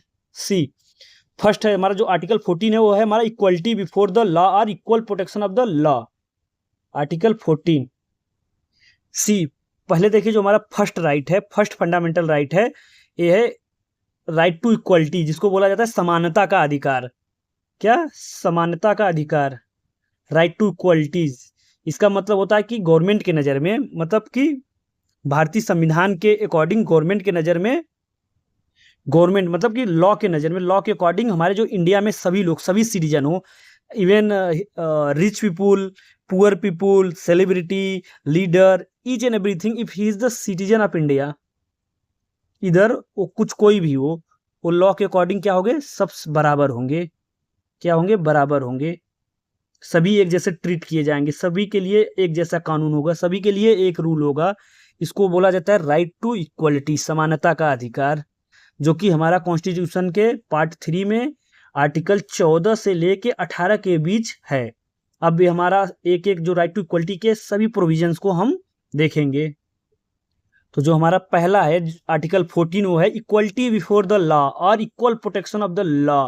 आर्टिकल 14, अब इसका मतलब अगर एग्जांपल दे तो आपका मान लीजिए कोई लीडर है, उसने कोई ट्रैफिक रूल को क्या किया? ब्रेक किया, तो उसके लिए भी सेम रूल्स होगा, सेम पेनल्टीज होगा, जो कि एक आम जनता, एक नॉर्मल पीपुल का अपने मतलब ट्रैफिक रूल का वायलेट करेगा, तो उसके दोनों के लिए क्या होगा? बराबर होगा। तो इसको बोला जाता है article 14, equality before the law, मतलब लॉ के आगे क्या हो? इक्वलिटी होगी, सभी लोग क्या है? इक्वल होंगे लॉ के अकॉर्डिंग। नेक्स्ट हमारा जो आर्टिकल 15 है, वो है prohibition of discrimination provision of discrimination on the ground of religion, race, caste, sex और प्लेस ऑफ बर्थ, जो कि आर्टिकल 15 में बताया गया है। ये भी देखिए क्या है, राइट टू इक्वलिटी है, बट इसमें क्लॉज क्या है कि जो हमारे डिस्क्रिमिनेट किए जाते हैं, कुछ रिलीजन को हम क्या करते हैं, डिस्क्रिमिनेट करते हैं, कुछ पीपुल्स को डिस्क्रिमिनेट कर देते हैं कि वो मतलब किसी जाति का, एक स्पेसिफिक जाति का है, स्पेसिफिक कलर का है, स्पेसिफिक कास्ट का है, स्पेसिफिक सेक्स का है, स्पेसिफिक प्लेस ऑफ बर्थ के अकॉर्डिंग अगर हम उसको डिस्क्रिमिनेट कर रहे हैं तो क्या है, ये वायलेशन है। ये आर्टिकल 15 में दिया गया है। तो हमारा जो आर्टिकल 15 क्या करता है, इस चीज को प्रोटेक्ट करता है, इस चीज को क्या करता है, अगर हम डिस्क्रिमिनेट करते हैं उसको क्या करता है, प्रोहिबिट करता है कि ऐसा नहीं होना चाहिए। अगर कोई ऐसा कर रहा है तो आर्टिकल 15 का वो क्या कर रहा है, हनन कर रहा है, वायलेट कर रहा है, तो उसके अकॉर्डिंग हमारा सुप्रीम कोर्ट क्या लेगा, उसके अगेंस्ट में एक्शन लेगा। ऐसा नहीं करना चाहिए। अगर सिंपल बात में बोले तो इसको बोला जाता है भेदभाव की भावना, भेदभाव की भावना नहीं होना चाहिए। If you are true Indian तो आपके अंदर ऐसा चीज नहीं आना चाहिए। सभी लोग एक समान है, सभी लोगों के लिए एक रूल है, हमारा आर्टिकल 14 बताता है, और सभी लोगों के अंदर क्या है, समान है, भेदभाव नहीं होना चाहिए, आर्टिकल हमारा 15 बताता है। अगर इसका एग्जाम्पल देखें तो आप अगर कोई भी जाति सिस्टम उठा लो, छोटी जाति, बड़ी जाति, ऐसा कह के किसी को आप क्या कर सकते हो, लिमिट नहीं लगा सकते हो, रोक नहीं सकते हो। कहीं मान लीजिए पब्लिक प्लेस में, पार्क में सब लोग बैठे हैं, तो ऐसा है कि कोई आके नीची जाति ऐसा करके किसी को बता दे, तो आप बोल दो नहीं ये कलर इसका खराब है, गोरा है, काला है, अमीर है, गरीब है, ऐसा कह के उसको डिस्क्रिमिनेट नहीं करोगे। अगर किए हो, अगर करोगे तो आप क्या करोगे, वायलेट करोगे उसका फंडामेंटल राइट। आर्टिकल 15 के थ्रू तो आप क्या होगा, कॉन्स्टिट्यूशन मतलब कोर्ट को, सुप्रीम कोर्ट ऑफ इंडिया आपको अगेंस्ट एक्शन लेगी। नेक्स्ट हमारा जो आर्टिकल है, आर्टिकल 16। अभी देखिए हम इक्वलिटी, राइट टू इक्वलिटी ही पढ़ रहे हैं, 14 से 18 के बीच सारा क्लॉज को उसको देख रहे हैं। तो आर्टिकल 16 हमारा क्या बताता है, equality of opportunity in matter of public employment, equality of opportunity in matters of public employment. इसका मतलब होता है कि सरकारी नौकरियों में सबको समान मौका मिले, मतलब कि everyone get equal opportunity in the terms of public employment.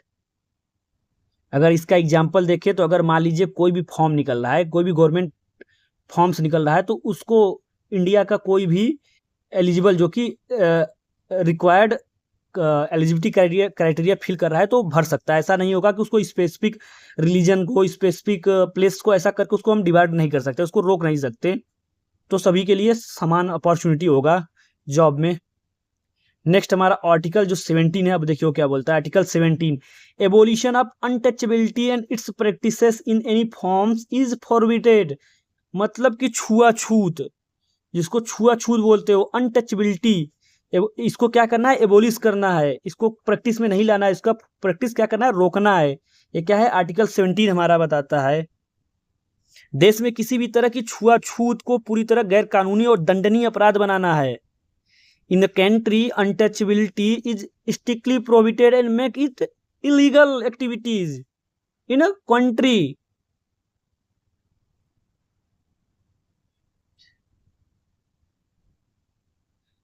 जैसे कि अब छुआछूत है, जैसे हो गया, आप कुछ नीची जाति और बड़ी जाति का ऐसा कह के किसी को क्या नहीं कर सकते आप। नेक्स्ट हमारा आता है आर्टिकल 18। आर्टिकल 18 है abolition of titles except military and academic. अब देखिए एबोलिशन ऑफ टाइटल्स मतलब कि जैसे कुछ लोग अपने नाम के आगे, पुराने जमाने में आप लोग देखा होगा महाराजा, महाराजा, ये वैसे वीर, ऐसा आपको टाइटल नहीं लगाना है, सब इसका एबोलिशन हुआ accept military and academic.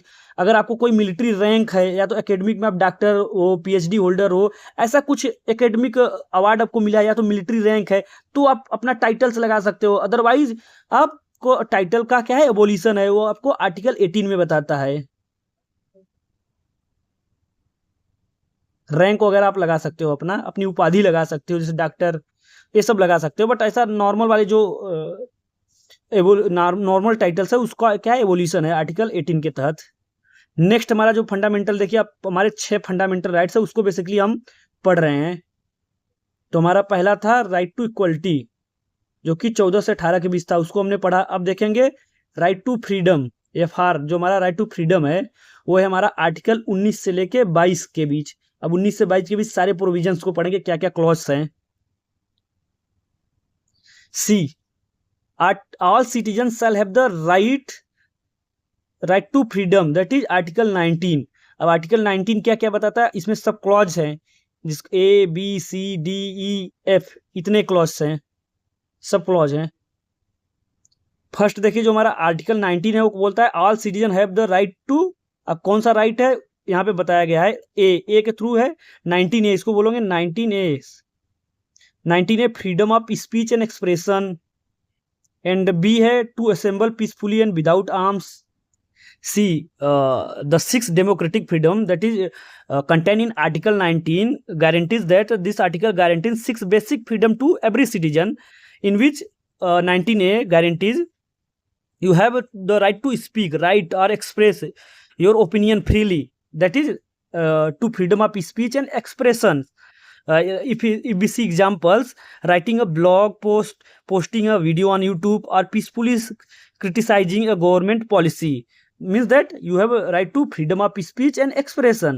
And if we talk about article 19 clause B, that is to assemble peacefully and without arm, आप कहीं भी assemble हो सकते हो पीसफुली, बिना आर्म्स के। अगर आपके पास आर्म नहीं हो तो आप इकट्ठा होके पीसफुली इकट्ठा कहीं भी हो सकते हो। It means freedom to assemble peacefully, you can gather with others as long as it is done peacefully and without weapon. Example, holding a candle march or a peaceful protest in a designated public ground. It contains in article 19B to assemble peacefully and without arms. And next 19C to form association or unions. You have the right to start groups, political parties or unions. If we see examples, forming a resident welfare association in your colony or a labor union at a factory, means that article 19C provided to form an association or union. And if we talk about article 19D, to move freely throughout the territory of India, freedom to move freely. You can travel anywhere within the territory of India without any restrictions. Example, traveling from Mumbai to Delhi or moving to Himachal Pradesh for a vacation without needing an internal passport. Next, 19E, to reside and settle in any part of the territory of India, means freedom to reside and settle. You can live, buy a home or settle down in any part of the country. Example, a person from Bihar moving to Bangalore and renting or buying an apartment to live there permanently. This is done by article 19E. Next, 19F, that is to practice any profession or to carry on any occupation, trade or business. Freedom of trade and occupation. You can practice any profession or carry out any business or trade you like. Example, opening a tea stall, starting an IT company or studying to become a doctor. Means that article 19 provided to practice any profession or to carry on any occupation, trade or business. And ये तो हुआ हमारा article 19 के सारे clause हुए। अब हम आते हैं आर्टिकल 20। आर्टिकल 20 क्या बोलता है? Protection in respect of conviction for offences. Protection against conviction. This protects citizens against unfair punishment if they are accused of a crime. No double jeopardy. You cannot be punished twice for the exact same crime. No self-incrimination. The police cannot force you to confess to a crime or testify against yourself in a court. And Article 21. Most important article, protection of life and personal liberties, means right to life and personal liberties बोला जाता है article 21 को। So this is the most important article in the constitution. It states that no person can be deprived of their life or personal freedom except according to the law. A basic example, the Supreme Court has expanded this to include the right to clean drinking water, clean air, privacy and a dignified life. Right to privacy इसी में आपका आ जाएगा article 18 के through. Right to clean water, right to drinking water, right to clean airs, right to privacy, right to dignified life, सब आपका article 21 के बीच आएगा। अब इस आर्टिकल क्या है, most important article, most important fundamental rights हैं, तो इसको आपको पता होना चाहिए आर्टिकल 21 के थ्रू आपको क्या क्या प्रोविजंस है, तो आपको मैंने बता दिया। एंड इसमें आर्टिकल 21A भी आता है, राइट टू एजुकेशन, जिसको बोला गया है freedom and compulsory education must be provided to all children age 16 से 14 साल के बीच। इसको बोला जाता है फ्रीडम ऑफ एजुकेशन, मतलब कि जो 16 से 14 साल के जो बच्चे हैं उनको एलिमेंट्री मतलब बेसिक एजुकेशन फ्री में मिलना चाहिए। ये क्या है हमारा राइट टू एजुकेशन, जो कि आर्टिकल 21 के तहत क्लॉज ए में आता है। यहाँ पे देखिए लिखा गया है right to elementary education article 21 added by the 82nd amendment of 2002 के तहत। एंड देन आर्टिकल 22 देखिए क्या बताता है, protect against arrest and detention in certain cases. This protects you if you are arrested by the police. Example, if the police arrest someone, they must tell that person why they are being arrested. They must also produce the arrested person before the judge magistrate within 24 hours of the arrest. अब देखिए जो आप लोग बोलते हैं ना कि हमें पुलिस आई बिना कुछ बताए उठा के लेके चली गई, पकड़ रही है, तो ये नहीं कर सकती। अगर आपके पास पुलिस आ रही है, आपको अरेस्ट कर रही है, तो आप उनको पूछो कि वारंट दिखाइए, मुझे नोटिस दिखाइए लिखित में, अब क्यों उठा रहे हो, आपको सब कुछ बताएंगे।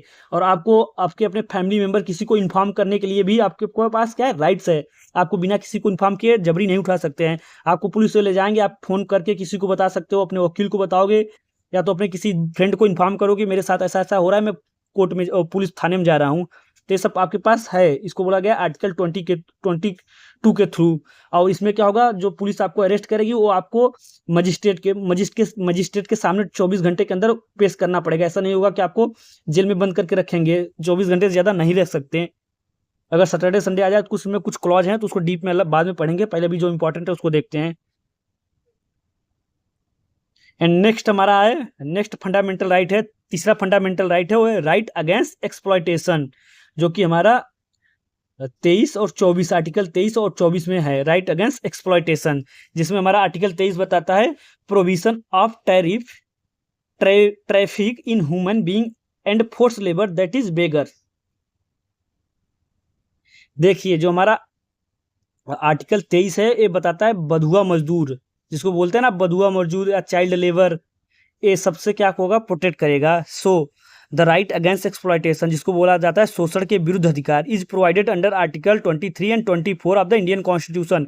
It protects weak and vulnerable citizen like the poor, women and children from being used forced to work or mistreated by powerful individual or organization. Here is a breakdown of the two articles with the simple real world example like article 23, that is provision of human trafficking and forced labor. This article bans 3 major evils to ensure every person is treated with dignity. देखिए जो हमारा article 23 है basically 3 चीज को क्या करता है, provide करता है। पहला कौन सा, बेगर, फोर्स लेबर, जिसको बोला जाता है फोर्स लेबर मतलब विदाउट पे, जिसको काम कराया जाता है, making someone work for free against their will. And next है ह्यूमन ट्रैफिकिंग। ह्यूमन ट्रैफिकिंग का मतलब तब buying and selling human being like commercial goods. अब देखिए ह्यूमन ट्रैफिकिंग का मतलब होता है जिसको बोलते हैं ना जैसे कि बच्चियाँ बेचे जाते हैं, वो सब क्या होगा, इसको प्रोहिबिट करता है, मतलब रेस्ट्रिक्ट करता है। एंड नेक्स्ट हमारा other form of the force labour, जो कि और कोई भी फॉर्म का फोर्स लेबर है उसको रोकेगा हमारा आर्टिकल 23। नेक्स्ट है article 24, provision of employment of children below the age of 14 years in any factory और माइंस। मतलब कि कोई भी बच्चा अगर 14 साल से कम है तो उसको क्या है, एम्प्लॉयमेंट में रोकना है, किसी भी फैक्ट्री या उसमें काम नहीं कर सकता। See this article protect the childhood and education of young children. The rule, no child below the age of 14 can be employed to work in any factory, mine or other hazardous dangerous occupation. Hazardous or dangerous occupation, emphasize. Example है firecracker factory, a coal mine or a construction site cannot hire a 12-year-old children to carry heavy bricks or mixed chemical. इसका गोल क्या है, इस article का goal है कि the children belong in school not a factories, like note laws passed later like the Child Labor Provision Act have banned children under 14 from working in any commercial place including roadside dhabas or tea stalls. Next हमारा article 5 जो fundamental 5 जो है हमारा cultural and educational right. Cultural educational right हमारा sorry अभी 4 बच गया, हाँ थर्ड के बाद फोर्थ, चौथा फंडामेंटल राइट हमारा है right to freedom of religion. Right to freedom of religion आपका आएगा आर्टिकल 25 टू 28, 25, 26, 27, 28, 4 आर्टिकल हैं राइट टू रिलीजन को लेके, right to freedom of religion को लेके। सी जो हमारा फंडामेंटल राइट 4 है, चौथा फंडामेंटल राइट है उसको बोला जाता है right to freedom of religion, the right to freedom of religion, जिसको धार्मिक स्वतंत्रता का अधिकार भी बोला जाता है। So this fundamental right is provided under article 25 to 28 of the Indian Constitution. It ensures that India remains a secular country where every individual has the freedom to follow, practice and preach any religion of their choice or follow no religion at all. So यहाँ पे देखते हैं जो हमारा article 25 क्या बोलता है। Article 25 बताता है कि freedom of conscience and free profession, freedom of conscience and free profession, practice and propagation of religions. Simple meaning अगर आप देखें इसका तो you have the absolute freedom to choice your inner beliefs and openly practise your religion. And the 3 parts, इसके 3 part क्या है, profession. अगर हम इसकी बात करें कि freedom of conscious and free profession, practice and propagation of religion, तो इसमें चीज़ें आती है, देखिए क्या क्या चीज़ें, 3 फैक्टर है इसके आर्टिकल 25 के, प्रोफेशन, प्रैक्टिस, प्रोपागेशन, 3 चीज़ है। तो प्रोफेशन, प्रोफेस क्या होता है, प्रोफेस मतलब profession, declare your religion only openly, profess मतलब आप अपने रिलीजन को ओपनली डिक्लेयर कर सकते हो। नेक्स्ट हमारा आता है इसका टर्म प्रैक्टिस, प्रैक्टिस मतलब perform rituals, worship or bear religious symbol. आप कोई भी मतलब कि अपना रिलीजियस जो वर्शिप है या तो कुछ भी रिलीजियस सिंबल को पहन सकते हो, या तो रिचुअल जो परफॉर्म है आप उसको कर सकते हो। नेक्स्ट आता है प्रोपागेशन ऑफ रिलीजन, प्रोपागेट मतलब कि स्प्रेड और explain your religious view to others. Note this does not allow force conversion. अब देखिए आप बात बोला, इसमें बोला गया कि प्रोपागेशन ऑफ रिलीजन, इसमें आपको मतलब कि फंडामेंटल राइट प्रोवाइड करता है कि आप अपने रिलीजियस व्यू को क्या कर सकते हो, फैला सकते हो, फ्रीली स्प्रेड कर सकते हो, दूसरों को बता सकते हो, बट उसको फोर्सफुली अडॉप्ट करने के लिए मतलब चेंज करने के लिए, कन्वर्जन के लिए नहीं कर सकते, जिसको बोला जाता है धर्मांतरण। धर्मांतरण आप जबरी नहीं कर सकते, फोर्सफुली। नेक्स्ट हमारा आता है article 26, freedom to manage religious affair, freedom to manage religious affair. अब देखिए जो हमारा आर्टिकल 26 बताता है कि रिलीजियस अफेयर को मैनेज कर सकते हो आप, तो इसको बोला गया freedom to manage religious affairs. So every religious group or sect has the right to set up and manage its own institution. अगर एग्जाम्पल अगर देखें तो अगर एग्जाम्पल की बात करें तो a group of citizen can legally buy land, build a temple, mosque, church or gurudwara and manage its daily finances and properties without government interferes. तो इसका मतलब होता है कि आप रिलीजियस अफेयर को अपना मैनेज कर सकते हो। नेक्स्ट हमारा आता है article 27, article 27 means freedom as to payment of taxes for promotion of any particular religious. इसको बोला जाता है कि freedom from paying taxes for religion. अगर सिंपल मीनिंग इसका आप देखें तो बात करें, the government can not force citizen to pay taxes to promote और maintain any specific religion. The government collect incomes tax and GST from everyone. It can not use that public money to build a temple for one specific religion or a mosque for other. Public tax money must be use neutrally for public welfare like road, school and hospital.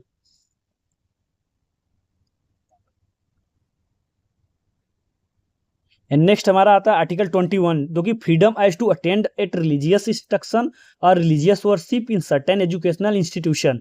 इसका मतलब होता है अगर simple word में देखें तो no religious prayers or teaching can be forced upon student in government funded schools. इसका मतलब अगर आपको सिंपल में बताएगा, जैसे कि क्या होता है कि किसी स्कूल में अलग अलग रिलीजियस के स्कूल होते हैं, तो उसमें आप किसी भी बच्चे को फोर्स नहीं कर सकते कि वो उसका प्रेयर या वर्शिप को अटेंड करे, फोर्सफुली नहीं कर सकते। नेक्स्ट हमारा फंडामेंटल राइट है, 5वां फंडामेंटल राइट है, जिसको बोला गया कल्चरल एंड एजुकेशनल राइट। तो ये हमारा जो cultural and educational fundamental rights article 29 and 30 में दिया गया है। तो देखते हैं 29 क्या बोलता है, protection of interest of minorities regarding language, script and culture. अब इसमें देखिए जो माइनॉरिटीज है उनके लैंग्वेज, स्क्रिप्ट एंड कल्चर के रिगार्डिंग क्या है, प्रोटेक्शन दिया गया है, जो कि आर्टिकल 29 में है। एंड देन आर्टिकल 30 क्या है, right of minorities to establish and administer educational institution of their choice. इसमें बताया गया कि जो माइनॉरिटीज है अपने एजुकेशनल राइट क्या एजुकेशनल इंस्टीट्यूशन को ओपन कर सकते हैं, स्टेबलाइज कर सकते हैं एज पर चॉइस। तो यह कल्चरल एंड एजुकेशनल राइट्स। अगर एग्जाम्पल देखें जैसे मदरसा वगैरह खोला जाता है ना, अलग अलग रिलीजन के लोग अपना खोले रहते हैं, तो ऐसा टाइप का। नेक्स्ट हमारा लास्ट फंडामेंटल राइट है 6, right to constitutional remedies. Fundamental right आपका 6 है, राइट टू कॉन्स्टिट्यूशनल रेमेडीज सी। इसके अंदर हमारा क्या है, ये आर्टिकल 32 में है, the right to move the supreme Court for enforcement of the fundamental right is guaranteed. The supreme Court shall have power to issue direction or order to or writs including habeas corpus, mandamus, provision, quo warranto and certiorari for the enforcement of the fundamental rights. देखिए जो हमारा ये article 32 है जिसको बोला गया right to constitutional remedies, the right to constitutional remedies जिसको संवैधानिक उपचारों का अधिकारी भी बोला जाता है, जो कि provided under the article 32 of the Indian constitution. And one more important point regarding this articles, that is article 32 के रिगार्डिंग में हमारे doctor B are Ambedkar ji ने, doctor B are Ambedkar ji ने बोला था, अम्बेडकर जी ने बोला था कि ये क्या है, जो हमारा आर्टिकल 32 है, आर्टिकल 32 है, ये है हार्ट ऑफ द कॉन्स्टिट्यूशन है, हार्ट ऑफ द कॉन्स्टिट्यूशन। तो पॉइंट आप लोग याद रखिएगा, जो कि जो हार्ट ऑफ कॉन्स्टिट्यूशन किस आर्टिकल को बोला गया है, आर्टिकल 32 को बोला गया है, आर्टिकल 32 को बोला गया, क्योंकि ये क्या है, कॉन्स्टिट्यूशनल रेमेडीज है। इसमें जो रेमेडीज प्रोवाइड किया गया कि हमारा आपका फंडामेंटल राइट वायलेट हो रहा है, तो कोर्ट क्या करेगा, उसको प्रोटेक्ट करेगा। कैसे कैसे प्रोटेक्ट करेगा, सारा प्रोविजन इसमें दिया गया है। इसमें रीट इशू करता है कोर्ट हमारा, रीट। अभी अब रीट के बारे में आपको पढ़ाएंगे, A to Z रीट कौन कौन सा होता है, क्योंकि एग्जाम में आते हैं।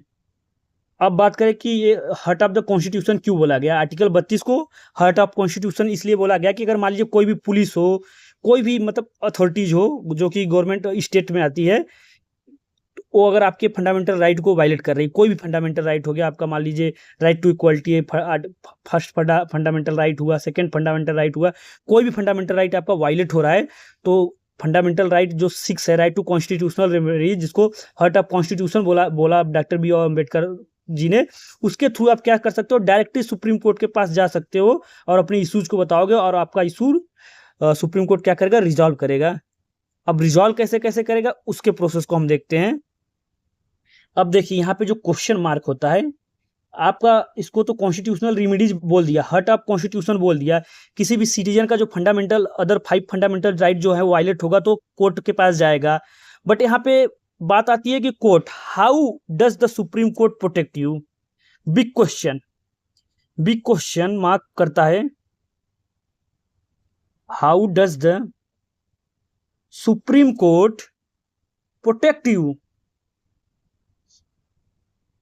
बिग बिग क्वेश्चन मार्क, कि आपकी फंडामेंटल राइट अगर वायलेट हो रहा है तो सुप्रीम कोर्ट उसको प्रोटेक्ट कैसे करेगा।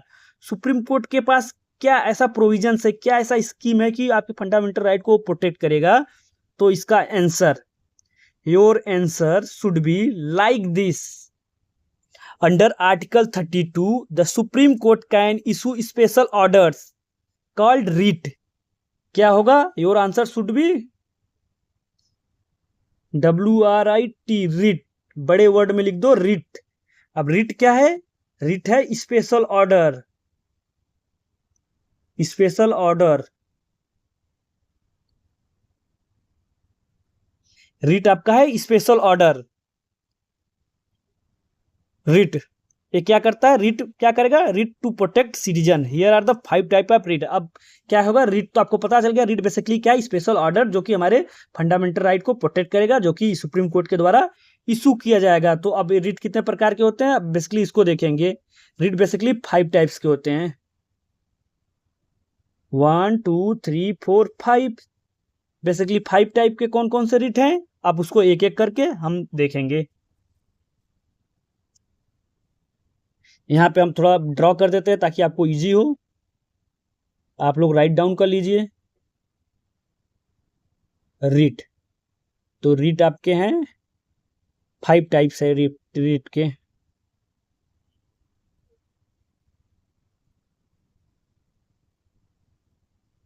तो पहला रीट सबका है हैबियस कॉर्पस बोला जाता है पहले पहले रीट को। पहला इसमें कोई ऑर्डर नहीं है, बट आपको पता होना चाहिए 5 रीट में कौन कौन सा है, तो एक एक करके हम लिखते जाते हैं, आप लोग भी इसको राइट डाउन कर लीजिए। पहला रीट है habeas corpus.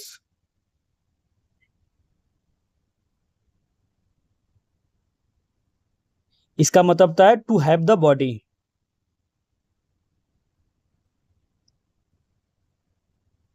To have the. अभी मैं पहले तो सारे रीड्स को लिख देता हूँ, फिर उसके बाद एक्सप्लेन करूंगा कि हर एक का प्रोविजंस क्या है। देखिए बहुत ही इंपॉर्टेंट नेचर की अभी पढ़ाई चल रही है इसमें, मतलब कि ये एग्जाम पॉइंट ऑफ व्यू के अगर छोड़ दे एग्जाम में तो पक्का आता है, बट उसके अलावा आपको एक अपने मॉडर्न अगर एडमिनिस्ट्रेशन में आप जी रहे हो तो आपको अपने लाइफ को बचाने के लिए, अपने आप को प्रोटेक्ट करने के लिए, दूसरे के लाइफ को प्रोटेक्ट करने के लिए ये चीज़ आपको जानना जरूरी है। एंड सेकेंड रीट आपका है मैंडमस।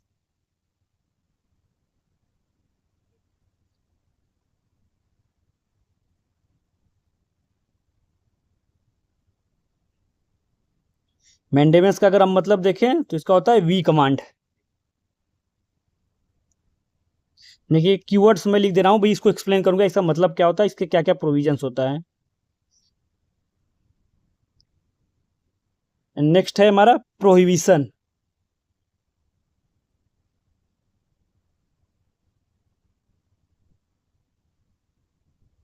प्रोविजन तो जैसा नाम है को प्रोहिबिट करता है, टू फॉरबिट।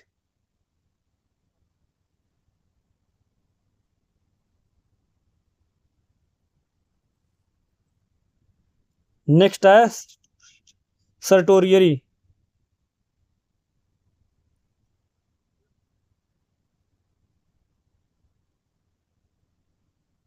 इसका मतलब होता है to be certified.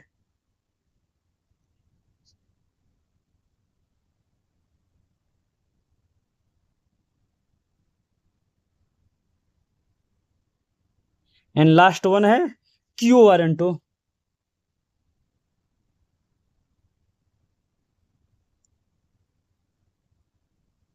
Quo warranto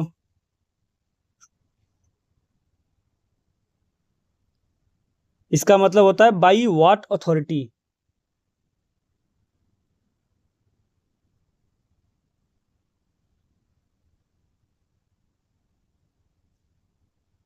सी अब हम बात करेंगे, एक एक रीट्स को पढ़ेंगे और कौन सा रीट कौन किसको यूज इशू करता है और कब इशू करता है, बेसिकली उसको देखेंगे और उसके क्या प्रोविजंस है। तो हम पहले पढ़ेंगे, हमारा है हैबियस कॉर्पस। हैबियस कॉर्पस का मतलब आता है to have the body. To have the body मतलब कि बॉडी को हमारे सामने लाओ। तो बेसिकली कब जब कोई इलीगल डिटेंशन हो, इलीगल डिटेंशन मिल जाए, मतलब कि अगर सिंपल बातों में करें कि किसी पर्सन को अगर पुलिस बिना नोटिस के, बिना सुप्रीम कोर्ट के नोटिस के क्या करता है, डिटेन कर लेता है, तब ये क्या, और उसको 2-3 दिन अपने पास रखा रहता है, कहीं मतलब पेश नहीं करता, तो उसके घर वाले क्या करते हैं, फाइल करते हैं, केस फाइल करेंगे सुप्रीम कोर्ट में। तो सुप्रीम कोर्ट क्या करेगा, हैबियस कॉर्पस जारी करेगा किसके, पुलिस के अगेंस्ट में। तो पुलिस इसमें क्या होगा, पुलिस उनके बॉडी को जिसको डिटेन किया होगा उसको कोर्ट के सामने पेश करेगा। इससे क्या हुआ, इससे हमारा प्रोटेक्शन हुआ, इलीगल डिटेंशन से बच गए लोग।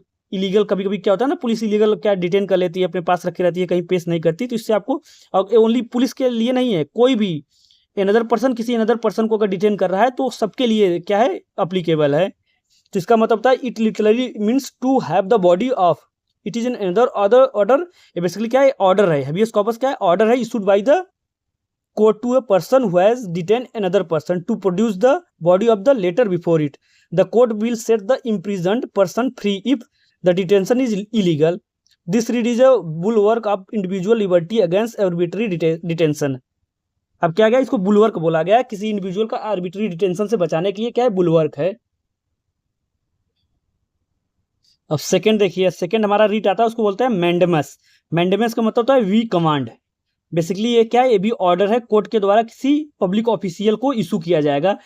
कब कब जो पब्लिक ऑफिशियल अपना ड्यूटी परफॉर्म नहीं करेगा तो उसको इशू करेगा कौन, कोर्ट इशू करेगा कि वी कमांड, मतलब कमांड उसको ऑर्डर कराएगा कि तुम अपना काम ड्यूटी परफॉर्म करो, अदरवाइज पनिशमेंट मिलेगा। अगर इसका एग्जांपल मान लिया, आपने कोई पब्लिक ऑफिस में गए, गवर्नमेंट ऑफिस में गए, पासपोर्ट के लिए आपका सब कुछ अच्छा है, फिर भी वो बना नहीं रहे हैं, इधर उधर आपको घुमा रहे हैं, तो आप कोर्ट में केस फाइल कर सकते हो इसका।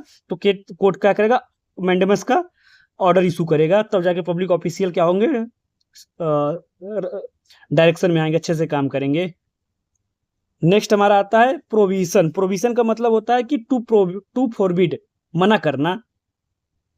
अब मना करना, इसका मतलब मना कर रहा है, मतलब कोई को कुछ काम करने से लिए मना कर रहा है। तो इसमें पहले तो और इशू कब होगा, ये इशू करेगा हायर कोर्ट, करेगा लोअर कोर्ट को। जब लोअर कोर्ट कोई केस हैंडल कर रहा है जो कि उसके लीगल जुरिस्डिक्शन से बाहर है, तब अगर तब क्या करेगा वो, जो हमारा हायर कोर्ट होगा वो उसको मना करेगा, प्रोहिबिट करेगा। When it is used to stop a lower court from taking a case that is outside its legal jurisdiction. Like अगर एग्जाम्पल की बात करें, if a small local consumer court tries to run a criminal trial for murder, a higher court will issue a provision order to stop them, saying this is not your area, stop the trial immediately. जिसको provision से बोल दिया, कोई भी आप बोले ना consumer court है, वो मर्डर केस को क्या कर रहा है, ट्रायल कर रहा है, तो आपको मान लीजिए फिर आप जाओगे हायर कोर्ट में करोगे, तो हायर कोर्ट क्या करके उसको रोकेगी उस ट्रायल को, फिर वो उसको अपने अंडर लेगी। इसको बोला जाता है रिट। अब देखिए इसमें आपको याद रखने वाली चीज़ है, कब कौन किसको इशू करेगा। जैसे हमने प्रोविजन की बात किया, इसमें हायर कोर्ट लोअर कोर्ट को करेगा, मैंडेमस में कोर्ट करेगा किसी पब्लिक ऑफिशियल को, हैबियस में कोर्ट करेगा किसको, किसी भी पर्सन को जो कि किसी को इलीगल डिटेन किया है। नेक्स्ट हमारा आता है सर्टियोररी, जिसको बोलता है टू बी सर्टिफाइड। इसका मतलब होता है कि in the literal sense it means to be certified or to be informed. It is issued by the higher court to lower court. अब देखिए ये भी क्या होगा, हायर कोर्ट के द्वारा लोअर कोर्ट को इशू होगा। कब इशू होगा, कब इशू किया जाएगा, टू कैंसल और question wrong order already passed by lower court और अथॉरिटी। अब देखिए इसमें पहले याद रखने वाली बात है कि हायर कोर्ट लोअर कोर्ट को इशू करेगा। अब देखिए इसमें भी सेम हो गया था हमारा प्रोविजन में, बट प्रोविजन में क्या करता है, किसी चीज को प्रोहिबिट करता है, उस चीज को करने के लिए प्रोहिबिट किया जाता है, तो इसका जो नेचर होगा वो क्या होगा, प्रिवेंटिव नेचर होगा। बट अब सटोरियोरी में देखो क्या होगा, इसमें होगा जैसे कोई लोअर कोर्ट क्या होगा, कोई गलत डिसीजन ले लिया, या तो कोई डिसीजन उसके पास पेंडिंग है, देखिए वो क्या है, जुरिडिक्शन में ही है, वो केस इसके जुरिडिक्शन में है लोअर कोर्ट के, बट उसने गलत फैसला लिया, या तो केस पेंडिंग है, तो क्या होगा, जो भी बंदा जाएगा हायर कोर्ट में अपील करेगा, तो हायर कोर्ट उससे बोलेगा कि अपना केस मेरे पास भेजो, या तो जो तो आपने सुनवाई किया हो, फॉल्टी जजमेंट लिया हो, उसको क्या करेगा, सुधारेगा। तो इससे हम देखते हैं कि इसमें क्या है हमारा प्रिवेंटिव नेचर का हो गया, और इसके साथ साथ क्यूरेटिव नेचर का भी हो गया। क्योर कर रहा है ना, क्योर और प्रिवेंट दोनों कर रहा है, और इसमें क्या ओनली प्रोहिबिट करता है। तो इसलिए हम देखते हैं जो कि हमारा प्रोविजन और सर्टोरियोरी में क्या डिफरेंस है, प्रोविजन ओनली प्रिवेंटिव नेचर का है, सर्टोरियोरी है प्रिवेंटिव एंड क्यूरेटिव दोनों नेचर का है, और दोनों हायर कोर्ट के द्वारा लोअर कोर्ट को इशू किया जाता है। और दोनों क्या है, देखिए दोनों इंपॉर्टेंट चीज है कि ओनली क्वासी जुडिशियल और जुडिशियल बॉडी को ही इशू किया जाता है, पब्लिक ऑफिशियल ऐसे कोई नहीं, ओनली किसको, कोर्ट और लोअर कोर्ट को इशू करेगा, हायर कोर्ट लोअर कोर्ट को। लास्ट वन आता है क्यू वारंटो। क्यू वारंटो का मतलब बाई व्हाट अथॉरिटी। अब देखिए क्यू वारंटो का मतलब होता है बाई व्हाट अथॉरिटी। अब इसको देखिए कब यूज किया जाता है, to prevent a person from illegally holding a public और गवर्नमेंट ऑफिस। इसका मतलब होता है कि बाई व्हाट अथॉरिटी, इसके मतलब किस अथॉरिटी से आप वहां हो। अगर कोई भी व्यक्ति अगर फेक डिग्री से, फर्जी एग्जाम से अगर कैसे भी आके कोई भी पब्लिक ऑफिशियल पोस्ट पे होल्ड कर लेता है, तो उसको अगर कोई भी अगला बंदा जाता है केस करता है कोर्ट में, तो कोर्ट क्या करता है, ऑर्डर इशू करता है क्यू वारंटो। उस पर पूछता है, उस बंदे के पास नोटिस आता है कि आप किस अथॉरिटी से यहाँ पे हो, आप दिखाइए, तो उसको क्या करता है, बताना पड़ता है। अगर इलीगल है तो उसको अगेंस्ट में एक कार्रवाई की जाएगी। तो इसका मतलब यही होता है क्यू वारंटो, बेसिकली क्या है, रिट्स है। ये तो रहा जो 5 बेसिक जो हमारे रिट्स हैं जो कि कॉन्स्टिट्यूशन ऑफ इंडिया में मेंशन है। इसके अलावा एक और रिट्स आता है जो कि जिसको हम बोलते हैं इंजंक्शन।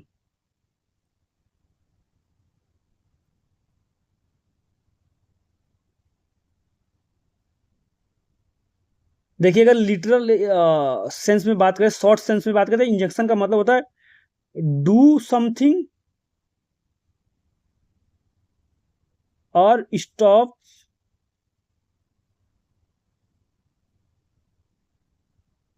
समथिंग। अब बोलोगे डू समथिंग और स्टॉप समथिंग का क्या मतलब होता है, इसमें मतलब कोर्ट किसी भी पर्सन को ऑर्डर इशू करेगा कोई भी काम को करने के लिए या कोई भी काम स्टॉप करने के लिए। अब देखते हैं क्या काम करना और क्या काम स्टॉप करना है।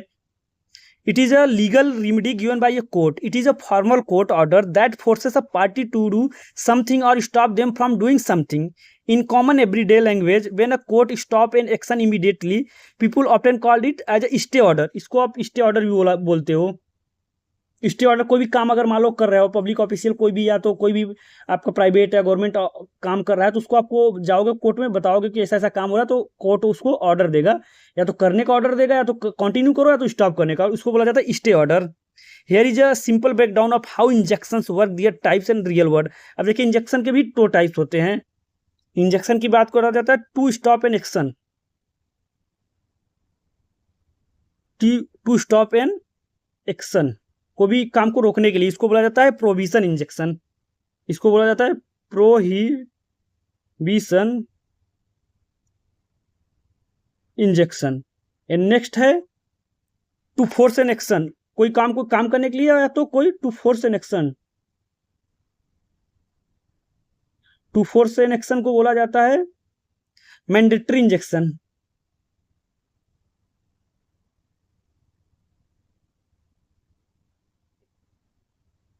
देखिए जो इंजेक्शन का मतलब आपको पता चल गया, कोर्ट ऑर्डर इशू करेगा किसी पब्लिक ऑफिशियल या किसी प्राइवेट ऑफिशियल इंडिविजुअल किसी को भी कि डू समथिंग और स्टॉप समथिंग। इसमें 2 टाइप हो गया, एक तो बोला जाएगा प्रोवेशन इंजेक्शन, मतलब कि स्टॉप समथिंग, इसको बोला जाएगा स्टॉप समथिंग। इसमें जैसे कि आपके कोई भी पटीदार हो गया, आपका कोई भी, आपका जमीन को आपको लग रहा है मेरे जमीन में उन्होंने कंस्ट्रक्शन करा रहा है, तो आप कोर्ट के पास जाओगे, ऐसा ऐसा बताओगे, ऐसा ऐसा मैटर है, तो कोर्ट क्या करेगा, ऑर्डर इशू करेगा, प्रोविजन इंजेक्शन ऑर्डर इशू करेगा, जिसको बोलते हैं आप स्टे ऑर्डर, की रोकने के लिए। एंड और दूसरा हमारा क्या है, मैंडेटरी इंजेक्शन, जिसको क्या करे, कोर्ट ऑर्डर इशू करेगा जल्दी करो काम को, the court order someone to perform a specific act. अगर एग्जांपल देखिए, if the neighbour already build that illegal wall overnight, the court can issue an injunction forcing them to tear it down and clear the path.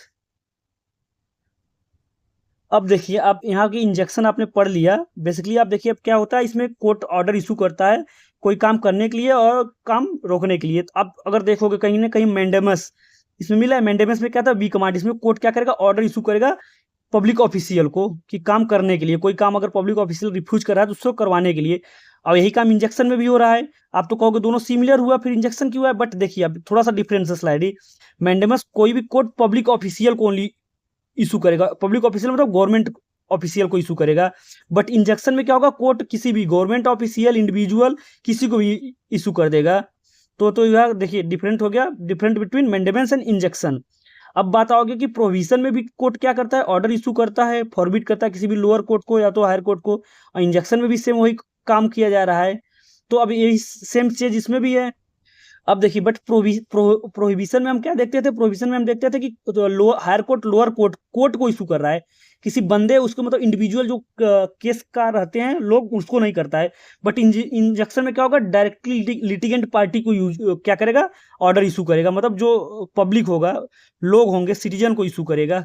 इसमें कोई मतलब court वगैरह का ऐसा involvement नहीं है, वो डायरेक्ट इंडिविजुअल लिटिगेंट को इशू करता है। ये तो रहा हमारा इंजेक्शन के बारे में, और इंजेक्शन इन मैंडेमस प्रोविजन से कैसे डिफरेंट है उसको देखा हमने। अब देखिए यहाँ पे आप बोलो 6 हो गया, बट क्या है, कोर्ट ओनली ये 5 जो हमारा है। अब देखिए कोर्ट हमारा क्या है कि 1 2 3 4 5 1 6 टाइप के रीट को कोर्ट क्या कर सकता है, इशू कर सकता है, इशू कर सकता है। बट हमारे जो कॉन्स्टिट्यूशन में दिया गया है ओनली ये 5 दिए गए हैं, 1 2 3 4 5, छठा नहीं दिया है। अब ये तो रहा हमारे रीट के प्रोविजन कि मतलब रीट में क्या क्या कैसे किया जाता है। अब बात आए कि कौन सी कोर्ट रीट किस आर्टिकल के थ्रू इशू करेगा। तो पहला इसमें देखिए जो पॉइंट याद वाले हैं, एमसीक्यू पॉइंट है जो कि आपको राइट डाउन करना है। तो देखिए आर्टिकल 32 क्या करता है, किसको ऑथराइज करता है, आर्टिकल 32, अब the constitution authorises the supreme court to issue writs for the enforcement of fundamental rights of the citizen. And देखिए अब ओनली जो हमारा सुप्रीम कोर्ट क्या करेगा, रीट इशू करेगा, ओनली क्या करेगा, हमारा इन्फोर्समेंट, फंडामेंटल राइट के इन्फोर्समेंट के लिए ओनली। यहाँ पे लाइए लिख देते हैं, article 32 authorises the supreme, article 32 of the constitution authorises supreme court to issue writs to enforcement